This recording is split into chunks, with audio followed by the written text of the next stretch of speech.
Hello जय हिंद साथियों। तो कैसे हैं आप लोग? उम्मीद करता हूँ अच्छे होंगे, मस्त होंगे, बिंदास होंगे। तो आज हम लोग का टॉपिक है, आज हम लोग बात करने वाले हैं यूपी ट्रिपल एससी पेट का एक एग्ज़ाम होता है जो कि उत्तर प्रदेश सरकार कराती है। मतलब ये राज्य सरकार की भर्ती है। ये बहुत ही इम्पोर्टेंट भर्ती है। इसमें कई विभाग आते हैं। मतलब पेट का एग्ज़ाम जो होता है वो केवल एलिजिबिलिटी टेस्ट होता है। तो इसमें मतलब ये एग्ज़ाम अगर आप क्वालिफाई करते हैं, आपका परसेंटाइल अच्छा बनता है, तो आप किस किस एग्ज़ाम को दे सकते हैं, मतलब इसके क्या फ़ायदे हैं, क्या कुछ हो सकता है इस फॉर्म को भरने से। तो इसके बारे में हम लोग पूरा डिटेल चर्चा करेंगे। तो मतलब इसमें चर्चा करेंगे फॉर्म कब से भरे जाएंगे, इसमें योग्यता क्या होगी, आयु सीमा क्या होगी, एग्ज़ाम पैटर्न क्या होगा, सिलेबस क्या होगा इसका, और पेट एग्ज़ाम के लाभ कौन कौन से हैं, और जो है कि कौन कौन सा इसमें पद है, मतलब कि इसमें कौन कौन से पद के लिए आप अप्लाई कर सकते हैं। और इसमें इन सबसे एक बड़ी बात है कि इस बार क्या नया बदलाव हुआ है। हर बार तो पेट का एग्ज़ाम होता ही है, तो इस बार पेट के एग्ज़ाम में क्या नया बदलाव हुआ है, ये सबसे इम्पोर्टेंट बात है, जानना रोचक होगा। तो आप लोग वीडियो के अंत तक बने रहिए और वीडियो को स्किप मत कीजिए, क्योंकि एक भी जानकारी छूट जाए, जानकारी के अभाव में आपका फॉर्म गलत फिलअप हो सकता है, फिर आप बाद में पछताएंगे कि फॉर्म गलत हो गया। तो चलिए बिना देर किए हम लोग वीडियो को स्टार्ट करते हैं।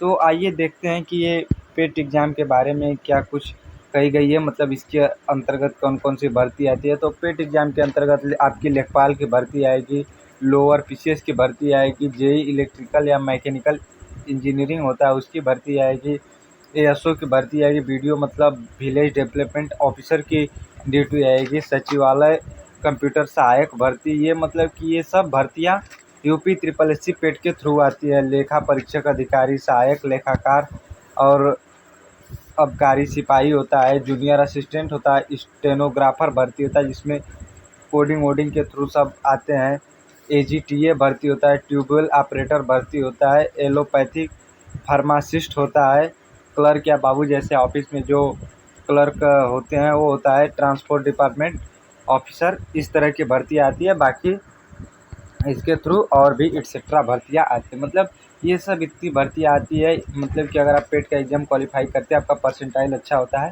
तो इतनी भर्ती आप देख सकते हैं। और 2025 में आने वाली भर्ती मतलब कि 2025, 26, 27 तक तो इन भर्तियों को आना तय है, क्योंकि 27 में इलेक्शन है। तो उत्तर प्रदेश सरकार इन भर्तियों को लाना ज़रूरी समझेगी। चलिए आगे देखते हैं। तो इसका एग्ज़ाम पैटर्न जो होता है, तो इसका एग्ज़ाम पैटर्न में, इसमें एग्ज़ाम में कुल 100 प्रश्न होते हैं, 100 अंक के होते हैं, और ये निगेटिव मार्किंग यूबट 4 होता है। मतलब कि आपको एक सही प्रश्न पर 1 अंक मिलेंगे, लेकिन अगर एक भी उसमें से प्रश्न गलत होता है तो उसका 1/4 काट लिया जाएगा। ठीक है, तो इस प्रकार से ये होता है। और ये जो होता है कि ये ओएमआर पर पेपर होता है, मतलब ऑफलाइन पेपर होता है, आपको सेंटर पर जाकर ओएमआर रंगना होता है। ठीक है, तो चलिए आगे देखते हैं। ये हो गया एग्ज़ाम पैटर्न। और जो इसमें सबसे बड़े बदलाव है, तो यही सबसे बड़ा बदलाव है वैलिडिटी का। जैसे पहले पेट का एग्ज़ाम होता था तो उसकी वैलिडिटी केवल 1 साल होती थी। 1 साल के अंदर कोई भर्ती आई, उसमें आप एलिजिबल है तो भर्ती और फॉर्म भरिए दीजिए, नहीं तो फिर अगली बार से उस पेट की कोई मान्यता नहीं रह जाएगी। लेकिन इस बार का जो पेट है, इसमें यही सबसे बड़ा बदलाव है कि इसकी जो वैलिडिटी है वो 3 साल की है। मतलब कि इस एग्ज़ाम में अगर एक बार क्वालिफाई करते हैं तो 3 साल तक लगातार भर्तियाँ देख सकते हैं। मतलब आपको 3 साल लगातार एलिजिबिलिटी रहती है भर्ती देखने की। ठीक है, इसका यही जो सबसे बड़ा बदलाव है और यही सबसे बड़ा इसका टर्निंग पॉइंट है। इसलिए पेट में बहुत सारे फॉर्म भरे जाएंगे। अभी इसके आगे हम लोग सिलेबस की बात करेंगे, बारी बारी से उस क्रम पे जाते हैं। तो इसकी जो फॉर्म कब से भरा जाएगा, तो इसका फॉर्म 14 मई से फॉर्म भरना शुरू हो गया है, और इसका जो लास्ट डेट है 17 तारीख, 6वां महीना, मतलब 17 जून तक भरा जाएगा। जो लास्ट फीस पेमेंट दिया है, मतलब कि फॉर्म भरने के बाद आपका फीस प्रोसेसिंग होता है, आपके पास पैसे नहीं रहते हैं, तो 17 तारीख तक आप फीस लास्ट जमा कर सकते हैं। और बाकी जो करेक्शन डेट होता है, मतलब फॉर्म आपका भर दिए, बाद में पता चला कि आपका फॉर्म गलती हो गया है, तो 24 जून तक आप उस फॉर्म को मतलब करेक्ट कर सकते हैं। मतलब उस दिन आपका करेक्शन डेट आएगा, उस दिन तक करेक्शन आप कर सकते हैं। एग्ज़ाम डेट अभी डिक्लेयर नहीं किया गया, और एडमिट कार्ड जो होता है वो एग्ज़ाम से पहले आएगा। बाकी इसमें एक चीज़ छूट रही है, एज लिमिट। तो इसमें जो है कि 18 ईयर से लेके 40 साल तक लोग इसमें फॉर्म को अप्लाई कर सकते हैं पेट का एग्ज़ाम। बाकी इसमें जो एलिजिबिलिटी, एजुकेशन एलिजिबिलिटी की है, तो ये 10th ट्वेल्थ और ग्रेजुएशन पे होता है। अगर ग्रेजुएशन आपके पास है तो ठीक है, नहीं है तो आप ट्वेल्थ पास पे इस फॉर्म को अप्लाई कर सकते हैं, आप एग्ज़ाम दे सकते हैं। ये एग्ज़ाम बहुत ही सिंपल होता है। आइए देखते हैं इसका सिलेबस क्या क्या है। तो ये जो है कि पेट द्वारा निर्धारित ये सिलेबस है, उत्तर प्रदेश अधीनस्थ अधिकारियों द्वारा निर्धारित ये जो है कि पेट का सिलेबस है। इसकी प्रारंभिक भर्ती के लिए शासन अनुमोदित पाठ्यक्रम है। देखिए यहाँ पे प्रश्नों की संख्या 100 आपको यहाँ पे अब हम बताएंगे भी कि किस सब्जेक्ट से कितना प्रश्न आता है, मतलब कि हर एक सब्जेक्ट से कितना प्रश्न आता है। और इसमें जो है आपकी परीक्षा की अवधि 2 घंटा रहेगी और कुल 100 अंक का पेपर होता है।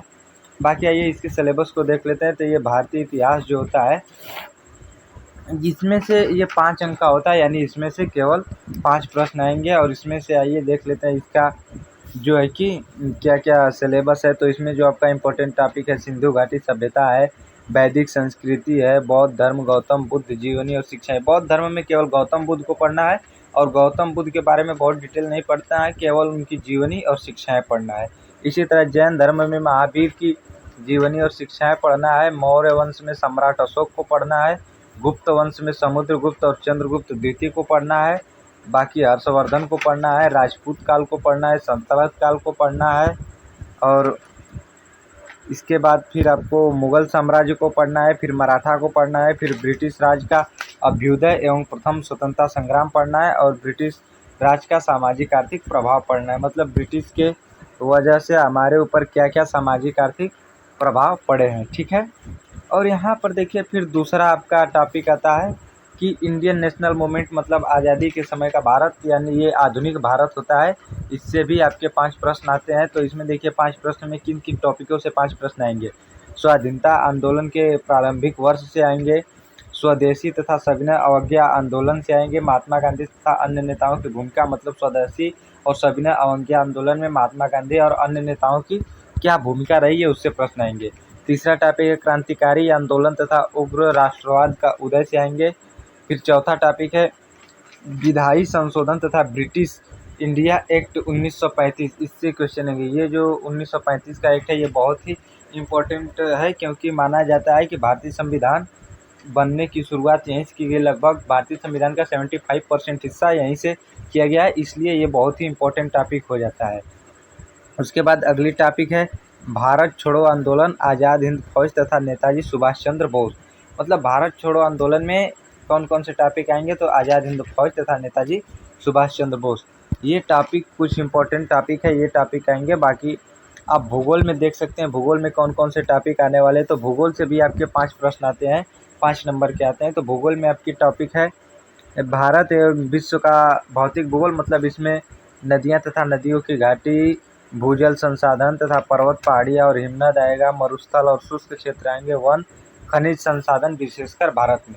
ये सब जो एक टॉपिक है उसके जो सब टॉपिक्स हैं, मतलब इतने टॉपिक से आपके प्रश्न आएंगे। और बहुत ही सिंपल होता है, एक एक टॉपिक को आप कवर अप करना चाहेंगे। अभी 3-4 महीने या 5 महीने का समय होता है, उसमें बहुत अच्छे से ये टॉपिक कवर हो जाएंगे। एक एक टॉपिक कवर करे चलिए, बल्कि सिलेबस को आप अपने एक जगह इकट्ठा करके लिख लीजिए। जो भी टॉपिक कंप्लीट होता है उस पर सही का ट्रिक लगाते हुए चलिए, ताकि रिवीजन करने में आसान होगा। इस तरह से आप सिलेबस देखकर पता चल जाएगा कौन कौन सा टॉपिक आपका पूरा हो गया, कौन कौन सा बाकी है। इस तरह से आप उस टॉपिक को भी कवर कर सकेंगे। बाकी अगला टॉपिक जो है भारत एवं विश्व का राजनीतिक भूगोल है। फिर अगला है जलवायु तथा मौसम है। फिर उसके आगे है टाइम जोन, मतलब समय सीमा जो होता है। और उसके बाद भूगोल का लास्ट पॉइंट है जनसांख्यिकी परिवर्तन एवं प्रवास, मतलब कि कहाँ पे लोग रहते हैं, आवास प्रवास को लेकर इस तरह के प्रश्न आएंगे। उसके बाद जो चौथी सब्जेक्ट है ये भारतीय अर्थव्यवस्था यानी इंडियन इकोनॉमी है। इससे भी 5 प्रश्न आते हैं। लगभग इसमें आपको देखने को मिलेगा कि हर सब्जेक्ट से 5-5 प्रश्न आते हैं। इतिहास से इस तरह देखेंगे, आधुनिक मध्यकालीन और प्राचीन इतिहास से कुल मिलाकर 15 से टोटली 20 क्वेश्चन आ जाते हैं, यानी 15-20 नंबर। और इसमें भी प्राचीन इतिहास का वेटेज बहुत अच्छा होता है, तो उस तरह से आप उसको ज़्यादा कवर करने की कोशिश करिएगा।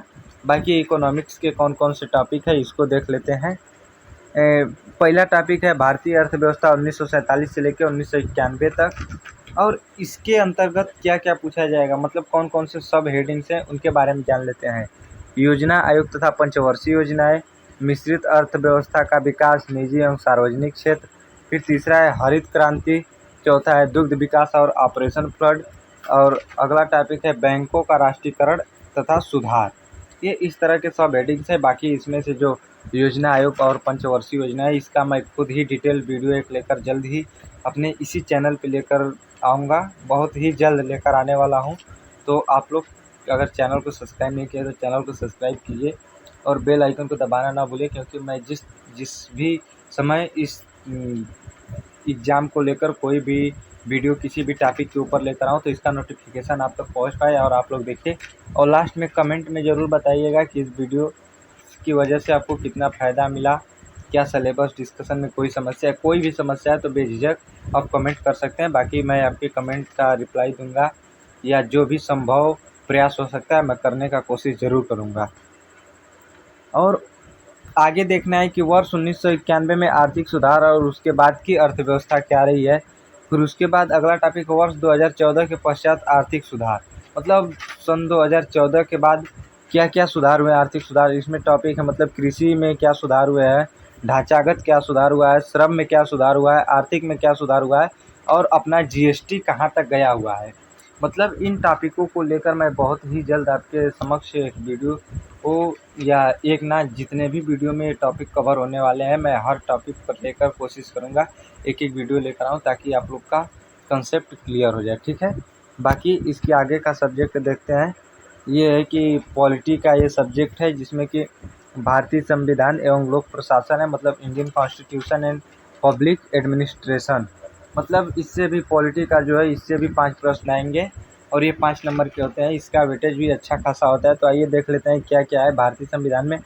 भारतीय संविधान की मुख्य विशेषताएं क्या क्या है, राज्य के नीति निर्देशक सिद्धांत क्या क्या है, बाकी मौलिक अधिकार एवं कर्तव्य क्या है, संसदीय प्रणाली क्या है, संसदीय प्रणाली संघ एवं केंद्र शासित प्रदेश केंद्र राज्य संबंध क्या है, और अगला टॉपिक है न्यायिक ढांचा, सर्वोच्च न्यायालय, उच्च न्यायालय। इस तरह से ये देखिए बहुत ही सेंसिटिव टॉपिक है, सर्वोच्च न्यायालय और उच्च न्यायालय।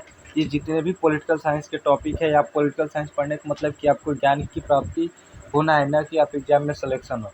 अगर एग्जाम में सेलेक्ट हो जाते हैं बहुत अच्छी बात है, बाकी आप पॉलिटिकल साइंस पढ़ते हैं तो समाज में जीने रहने का अधिकार आपको पता चलता है। आप लोग जिस दिन पॉलिटी को पढ़ेंगे उस दिन उसमें इतना आनंद आएगा, ताकि आप अपने अधिकारों के लिए किसी से लड़ सके। आपको संविधान ने इतने अधिकार दिए, आपको पता नहीं होगा, लेकिन जिस दिन आप संविधान को पढ़ेंगे तो आप किसी से भी अपने अधिकार के लिए लड़ सकते हैं, चाहे वो प्रशासन हो, अधिकारी हो, चाहे कोई भी व्यक्ति हो, आप उससे लड़ सकते हैं। अगली टॉपिक देख लेते हैं क्या है। अगली टॉपिक सामान्य विज्ञान है, जनरल साइंस है, प्रारंभिक भौतिक विज्ञान, प्रारंभिक रसायन विज्ञान, प्रारंभिक जीव विज्ञान। इसमें भी आपके 5 क्वेश्चन आएंगे, लेकिन ज़्यादातर वेटेज जीव विज्ञान का होता है, क्योंकि जीव विज्ञान हमारे लाइफ से जुड़ी हुई चीज़ें होती हैं। तो 5 क्वेश्चन में से मान लीजिए नॉर्मली 3 क्वेश्चन जीव विज्ञान के भी हो सकते हैं, क्योंकि जीव विज्ञान हमारे दैनिक लाइफ से जुड़ा हुआ है, इसलिए जीव विज्ञान के क्वेश्चन ज़्यादा आने की संभावनाएं रहती हैं। बाकी जो अगला आपका सब्जेक्ट है वो मैथ है। जो अर्थमेटिक्स मैथ होता है इससे 5 क्वेश्चन आते हैं। बाकी मैथ के 2 पार्ट हैं, डीआई होता है डेटा एनालिटिक्स, उससे आपके 20 क्वेश्चन आते हुए बहुत ही इंपॉर्टेंट हो जाता है। बाकी इसमें आप टॉपिक देख लीजिए कि अर्थमेटिक्स में क्या क्या आते हैं। पूर्ण संख्या, भिन्न तथा दशमलव संख्या, प्रतिशतता आता है, साधारण अंकगणित समीकरण आता है, वर्ग एवं वर्गमूल आता है, घातांक एवं घात आता है, और औसत एवरेज आता है। ये चैप्टर है, इसमें से ये नहीं कि सब में से क्वेश्चन आएंगे, किसी एक चैप्टर से 2 सवाल, जैसे कि इसमें जो परसेंटेज है, एवरेज है, ये बहुत ही मस्त चैप्टर है। तो इनसे ज़्यादातर सवाल आने की कोशिश होती है, क्योंकि 5 सवाल में एग्ज़ाम का ये होता है कि बच्चों को किस तरह से बैक किया जाए। ठीक है, तो ये टॉपिक्स जो हैं ये आने की संभावनाएं ज़्यादा रहती हैं। बाकी जो है कि हिंदी है, हिंदी से भी आपके 5 क्वेश्चन से लेकर 15 क्वेश्चन तक आते हैं। तो आप हिंदी में ज़रूर से ज़रूर इस टॉपिक को, हिंदी ही एक ऐसा सब्जेक्ट है जिसमें आप फुल मार्क्स, मैथ में फुल मार्क्स और रीजनिंग में फुल मार्क्स ला सकते हैं। बाकी जीके जीएस जो होता है उसमें 1 आध 2 नंबर मिस होने के चांसेस बहुत अधिक रहते हैं। इसलिए आप लोग कुछ सब्जेक्ट जो है कि आने वाले सब्जेक्ट हैं उनको भी आप बहुत अच्छे से कवर अप करिए, क्योंकि इसमें से आपका 1 नंबर भी मिस नहीं होना चाहिए। जैसे हिंदी में आपका टॉपिक है संधि है, विलोम शब्द है, पर्यायवाची शब्द है, वाक्यांश के लिए एक शब्द है, लिंग है, संस्कृत भिन्नार्थक शब्द है, मुहावरे, लोकोक्तियाँ हैं, सामान्य शुद्धियाँ, लेखक और रचनाएं हैं, गद्य एवं पद। ये बहुत ही इंपॉर्टेंट टॉपिक है, विलोम शब्द, पर्यायवाची शब्द, वाक्यांश के लिए एक शब्द, ये तो केवल रट कर याद करने वाली चीज़ है, आप जितनी बार पढ़ेंगे उतने ही अच्छे याद होंगे। मुहावरे, लोकोक्तियाँ, श्रुति संप्रेरणार्थक, ये सब याद करने वाली चीज़ें ये आपको कोई पढ़ा नहीं सकता है। आपको इसके लिए आपको किताब उठाना ही पड़ेगा। किताब उठाइए, एक-एक चीज़ को पढ़िए, समझिए, तब आपका तैयार होगा। और ये ऐसा चीज़ है कि इसमें से एक भी प्रश्न गलत नहीं हो सकता है। उसके आगे अगला सब्जेक्ट सामान्य अंग्रेजी जनरल इंग्लिश है। अंग्रेजी व्याकरण होते हैं, अपठित गद्यांश एवं आधारित प्रश्न। जैसे कि इसमें होता है कि अंग्रेजी व्याकरण ग्रामर आ जाएगा और उसमें जो है कि कम्प्रिहेंशन आता है, एक गद्यांश होता है, उसको पढ़कर उसी में से प्रश्न छाँट कर लिखना होता है। ये बहुत ही आसान होता है, आप इसको बिल्कुल आसानी से कर सकते हैं। फिर उसके बाद जो है कि अगला चैप्टर है रीजनिंग का। तो रीजनिंग ही बहुत ही एक सेंसिटिव सब्जेक्ट है। इसमें भी 5 क्वेश्चन का 5 क्वेश्चन सही किया जा सकता है। इसके टॉपिक को आप लोग तो एक चक्कर देखिए। टॉपिक है बृहत एवं लघु क्रम एवं रैंकिंग, संबंध है, समूह और भिन्न से अलग करना है, कैलेंडर एवं घड़ी है, कारण और प्रभाव, कोडिंग डिकोडिंग है, निगमनात्मक तर्क यानी कथन विश्लेषण निर्णय। ये बहुत ही इंपॉर्टेंट टॉपिक है, कथन विश्लेषण निर्णय। इसको आप पढ़ेंगे, आपको इसके लिए बहुत ही मेहनत करने की ज़रूरत है। रीजनिंग में जो है कि विश्लेषणात्मक प्रश्न आते हैं, करण, कथक, कार्यवाही का क्रम, रैंकिंग। बहुत ही मस्त चैप्टर है कैलेंडर, घड़ी का चैप्टर। कैलेंडर के लिए तो मैं खुद ही एक वीडियो लेकर आने वाला हूँ आपके साथ, पूरे कंसेप्ट के साथ। मैं आपको प्रैक्टिस भी कराऊंगा, रिवीजन भी कराऊंगा। आपको एक ही वीडियो में आपका कैलेंडर पूरा समाप्त हो जाएगा। बहुत ही बेहतरीन वीडियो लेकर आने वाला हूँ कैलेंडर के ऊपर, तो आप लोग जुड़े रहिए हमारे साथ। आपको ज़रूर ही मैं कुछ टॉपिक्स को तो मैं कवर ज़रूर ही करा दूँगा। सामयिकी मतलब करंट अफेयर्स जो होता है, ये देखिए इसका वेटेज 10 क्वेश्चन का होता है। मतलब भारत एवं विश्व का करंट अफेयर्स होता है। इससे 10 क्वेश्चन आते हैं 10 नंबर के। इसके लिए आपको किसी एक प्रकाशन की 1 ईयर्स की करंट अफेयर्स ले लेनी है, उसको आपको डेली पढ़ना है। उससे जो क्वेश्चन फंसेंगे आप यूट्यूब पर या कहीं इधर-उधर वीडियो देखते रह जाएंगे। भरने को तो एक कापी भरवा देंगे, रफ भरवा देंगे, लेकिन उसमें से शायद प्रश्न फंस जाएँ। आप उसके लिए किताब उठा सकते हैं, मैं यही कहूँगा। बाकी आगे देख लेते हैं सामान्य जागरूकता, जनरल अवेयरनेस में क्या-क्या होता है। इससे भी आपके 10 क्वेश्चन फंसने वाले हैं, यानी 10 नंबर के फंसने वाले हैं। तो इसमें जनरल अवेयरनेस मतलब कि स्टैटिक जीके होता है। स्टैटिक जीके का तो सीरीज ही मैं लेकर आने वाला हूँ। तो स्टैटिक जीके में आपको जैसे मैं नृत्य करा दूँगा, डांस करा दूँगा, जो है कि उसके बाद जो स्टैटिक जीके का पार्ट है, एक-एक टॉपिक मेले जैसे हो गया, और भी कई तरह के टॉपिक्स हैं जिनको मैं खुद ही आपको करा दूँगा। तो इसमें टॉपिक है भारत के पड़ोसी देश, देश राजधानी एवं मुद्रा, भारत के राज्य तथा केंद्र शासित प्रदेश है, भारत संसद, राज्य व्यवस्था, राज्यसभा, लोकसभा और विधानसभा, विधान परिषद है, राष्ट्रीय एवं अंतर्राष्ट्रीय दिवस है, विश्व संगठन और उनके मुख्यालय हैं, भारतीय पर्यटन स्थल है, भारत की कला एवं संस्कृति है, भारत एवं विश्व के खेल। स्टैटिक जीके लगभग मैं आपके पूरे के पूरे स्टैटिक जीके को एक-एक वीडियो लेकर आऊँगा, उसमें आपको मैं कवर अप करा दूँगा। स्टैटिक जीके का मैं पूरा का पूरा एक-एक टॉपिक पे एक-एक वीडियो लेकर आऊँगा, आपका कवर हो जाएगा, ठीक है। उसके आगे देख लेते हैं सिलेबस में क्या-क्या है, और उसी में अभी जीके में, स्टैटिक जीके में है भारतीय अनुसंधान एवं संगठन, प्रसिद्ध पुस्तकें एवं लेखक, पुरस्कार एवं विजेता, जलवायु परिवर्तन एवं पर्यावरण। ये स्टैटिक जीके का पार्ट है। आपको मैं हर एक टॉपिक पे एक-एक वीडियो लेकर आऊँगा और आपका क्लियर करा दूँगा, ठीक है। उसके बाद जो 13वां सब्जेक्ट है, ये अपठित हिंदी गद्यांश विश्लेषण है। इससे भी 10 क्वेश्चन आते हैं। मतलब अपठित गद्यांश है, ये भी आपको गद्यांश पढ़ना होता है और उसमें से प्रश्न का उत्तर छाँट कर लिखना होता है। और इसमें आपका 2 गद्यांश होते हैं, जिसमें से प्रत्येक में 5 प्रश्न होते हैं, 5-5 नंबर के दोनों होते हैं, आपको वो करने होंगे। फिर उसके बाद 14वां सब्जेक्ट है, इस दोनों को मिलाकर बोला जाता है DI, डेटा एनालिसिस ग्राफ पर, जो है कि इसके भी 2 क्वेश्चन होंगे, 2 प्रश्न होंगे, जिसमें से प्रत्येक के 5-5 प्रश्न होंगे, और ये भी 10 नंबर का होता है। तालिका व्याख्या पर विश्लेषण 2 तालिकाएँ होंगी, इसमें भी लगभग 2 तालिकाएँ होंगी, जो जिसमें प्रत्येक में 5-5 प्रश्न होगा, ठीक है। तो आपका ये 10-10, 20, 100 नंबर का होता है। इसमें आप लगभग 80 नंबर या 80 से ऊपर कर लेते हैं। तो आप इनमें से जितने भी एग्ज़ाम आपको आगे बताए गए हैं, उन सब एग्ज़ाम में आप मतलब कि बेहतर कर सकते हैं। आपका परसेंटाइल अच्छा होता है, आप एग्ज़ाम के लिए एलिजिबल हो सकते हैं। बाकी इसमें जो देखिए, इसकी जो शर्तें, आपको इसकी शर्तें भी दिखा दूँ कि ये जो है कि क्या-क्या शर्तें निर्धारित करता है, ये आपका जो आयोग होता है, वो क्या-क्या शर्तें निर्धारित किया है। क्रमांक 1 से 9 तक अंकित शैक्षणिक विषयों से संबंधित प्रश्नों की कठिनाई डिफ़िकल्टी लेवल के राष्ट्रीय शैक्षिक अनुसंधान एनसीईआरटी पर निर्धारित प्रश्न पूछे जाएंगे। मतलब जो भी प्रश्न होंगे एनसीईआरटी बेस्ड होंगे, एनसीईआरटी के बुक में सब कुछ मिल जाएगा। बाकी यहाँ पर देखिए, परीक्षा का प्रकार वस्तुनिष्ठ प्रकृति का प्रश्न पत्र बहुविकल्पी प्रश्नों के आधार पर होगा, ठीक है। और आपके प्रत्येक गलत अंक पर 1/4 काट लिया जाएगा अंक। ये है इसके नियम और शर्तें। तो उम्मीद करता हूँ ये वीडियो आपको अच्छा लगा होगा। अगर वीडियो अच्छा लगे तो एक लाइक कीजिए और चैनल पर नए तो चैनल को सब्सक्राइब जरूर कीजिए और बेल आइकन को दबाना ना भूलिएगा। कमेंट में ज़रूर बताएं ये वीडियो आपको कैसा लगा। आपका कोई भी कन्फ्यूजन है या कोई भी आपको दिक्कत है, डिस्कशन करना है, डाउट है, तो आप बेझिझक कमेंट में पूछ सकते हैं। मैं आपकी सेवा के लिए हमेशा तत्पर रहता हूँ। तो बाकी इस वीडियो को उन भाई बहन दोस्तों के साथ ज़रूर से ज़रूर शेयर कीजिएगा जो भी इस एग्ज़ाम के बारे में नहीं जानते, वो एग्ज़ाम देना चाहते हैं। उनकी हाइट कम है और ये बहुत ही बेहतरीन सर्विस होती है, इसमें आप आकर बहुत ही अच्छा कर सकते हैं। तो फिर मिलते हैं एक नई सुबह नई वीडियो के साथ। तब तक के लिए बाय गाइस, धन्यवाद। आप लोग मस्त बिंदास रहिए, अपना ख्याल रखिए, धन्यवाद।